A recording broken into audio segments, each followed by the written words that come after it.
Hey guys, welcome back to my channel. So I'll be showing you how I made this delicious stir fry radish. So first of all, I started by peeling my radish. So I peeled off the skin. I'd washed it first before peeling it off to get rid of all the dirt, and then I cut it into two. It's very sturdy, it's very hard, so you need to take your time to cut it up. So after that, I cut it into tiny bits like this, as you can see, to make it easy to fry. This is what it looks like after that.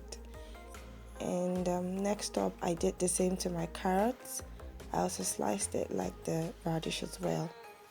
So I also prepped some other ingredients behind the scene. So next up, I added my sesame oil, and then time to stir fry these babies. So I fried this for probably about 5 minutes, but then you need to fry until you can see that the radish is not as hard as it was, and then it bends easily like spaghettis. So next up, I didn't add any more oil. I just added my chopped onion, and then I stir fried this for about 2 minutes. I continued turning so it didn't burn. After that, I added my ground ginger and my chopped garlic, as well as yellow habanero pepper, then continued frying. After that, I added my sliced carrots,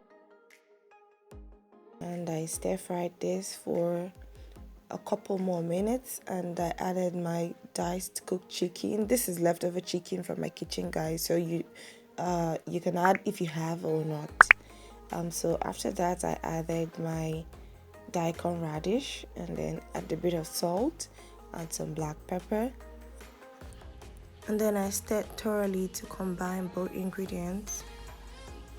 And after that, I added a bit of soy sauce. I mixed it up together and stir fried it for 2 minutes, guys. You need to turn this, make sure it doesn't burn, and that's it. That's all you need to do to make a beautiful pot of radish. And yeah, I was trying to plate this. I was struggling with the chopsticks, guys. It's not my passion, but I'm trying. I'll learn it. At this point, give this video a thumbs up, subscribe to my channel, hit the bell icon besides it. I'll see you guys in my next video. Bye.